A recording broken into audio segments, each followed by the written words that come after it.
दोस्तों नमस्कार। आप सबका आज के इस संध्या के समय एक बहुत ही महत्वपूर्ण सेशन में मैं आपका हार्दिक अभिनंदन, हार्दिक स्वागत करता हूं। और आज की संध्या में हमारे साथ जो अतिथि के रूप में हैं वो हैं संस्कृत के एक बहुत ही सरल और सादगीपूर्ण विद्वान रामकुमार जी जाट। आपका सर बहुत बहुत अभिनंदन है, धन्यवाद आज की संध्या में। और कहना चाहूंगा एक लाइन के साथ, 2 से 4 महीने, 2 से 4 महीने तो बचे नहीं, 2 से 2.5 महीने जमकर हम पेन लेंगे। क्या लेंगे? जमकर पेन लेंगे। चलो अब हम सिलेक्शन लेकर ही चैन लेंगे। चलो अब हम सिलेक्शन लेकर ही चैन लेंगे। तो सिलेक्शन लेना है, इसमें कोई डाउट किसी को नहीं होना चाहिए। मैं बार बार इस चीज की बात करता हूं कि जो विद्यार्थी इस समय साधना के साथ जुटा हुआ है और जिस विद्यार्थी को यह फर्क नहीं पड़ता है कि मेरी तैयारी सही दिशा में चल रही है, मुझे चयनात्मक स्टडी करनी है। मैं बार बार एक शब्द बोलता हूं, जब वक्त कम बचता है तो हमेशा एक चीज को याद रखिएगा, चयन शब्द आपका बहुत अच्छा होना चाहिए, चयन बहुत गजब का होना चाहिए। और यदि वो चयन सही दिशा में हो तो आप बहुत कम समय में सिलेक्शन ले सकते हैं। बस दिमाग से डर निकालना है कि सर मैं नहीं कर सकता। कल एक बहुत बड़ी घटना हुई, आप सबको पहले सर मैं उसकी चर्चा कर लूं क्योंकि बच्चों का बड़ा सवाल था कि सर रात को 11:30 बजे एक न्यूज आती है कि एनसीटी एक नई गाइडलाइन जारी करती है कि अब सबके लिए टेट अनिवार्य होगा। कुछ वीडियोज मैंने देखे, कुछ बच्चों के मैंने कमेंट्स पढ़े, मुझे बड़ा अजीब लगा कि आज का बच्चा जिस ऑनलाइन की दुनिया में इतना कमजोर हो सकता है कि उसे यह पता नहीं चल रहा है कि सर अब रीट का भविष्य क्या होगा। ये टेट नई भर्ती आ गई, क्या ये टेट रीट से पहले होगी, रीट के बाद होगी, रीट के दौरान होगी? कितनी विडंबना की बात है।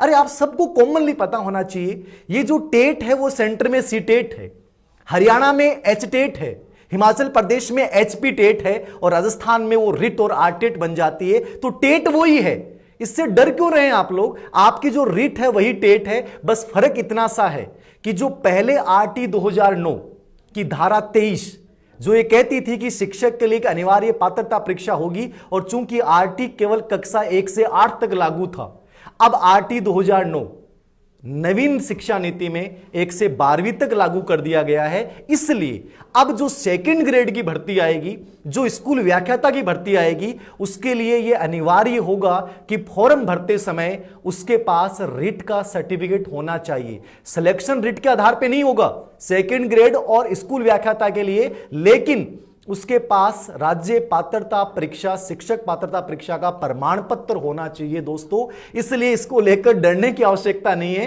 कि सर अब इस रीट का क्या होगा। ये रीट सही समय पर और इसी पाठ्यक्रम से, इसी एनालिसिस के साथ होगा, तो कहीं भी तनाव लेने की आवश्यकता नहीं है। टेट है वही रीट है। केवल सेकंड ग्रेड और स्कूल व्याख्याता की तैयारी करने वाले बच्चों को कहूंगा कि अब आपको भी टेट करनी अनिवार्य है। हां, आपकी जो सिलेक्शन प्रोसेसिंग रहेगी, जो पहले थी आरपीएससी द्वारा, वो सेम रहेगी, लेकिन पहले आपको ये टेट होनी जरूरी है। तो इसके लिए माइंडली तैयार हो जाएं दोस्तों। बहुत महत्वपूर्ण सेशन है हमारा। तनाव आपके चेहरों पे झलकता है, लेकिन मैं हमेशा बोलता हूं तनाव को हमें दूर रखना है। सिलेक्शन एक अलग चीज है, जज्बा एक अलग चीज है, और यह हमें दिखाना है कि इस भर्ती में जहां इस बच्चे को रिट और टेट के अर्थ तक का पता नहीं है, इस भर्ती में अधिकतर बच्चा विभ्रमित है कि मैं अब क्या पढ़ूं, क्या करूं। उस रिट में जहां बच्चा ये सोच रहा है कि अब क्या होगा, वहां आप जैसे विद्यार्थियों से मुझे बहुत उम्मीद है कि आप एक जज्बे के साथ, एक जुनून के साथ इस भर्ती में बहुत कुछ अच्छा करने वाले हैं। आज मैं एक विशेष विषय की बात करूंगा। जो बच्चे संस्कृत विषय लेते हैं तो कहीं ना कहीं वो उनके यदि पहले रहता है तो उन्हें डर नहीं लगता, लेकिन जब वो पहली बार संस्कृत जैसे विषय को लेते हैं तो उनके मन में कहीं ना कहीं एक डर होता है कि सर क्या अब हम इस संस्कृत विषय में, या मनोविज्ञान की तो अपन बात करें, मनोविज्ञान पे तो मैंने बहुत सारी बात कर ली है, तो क्या सर भी मेरे से कुछ प्रश्न पूछेंगे तो मनोविज्ञान की बात कर लूंगा कि साइकोलॉजी के लिए क्या करें।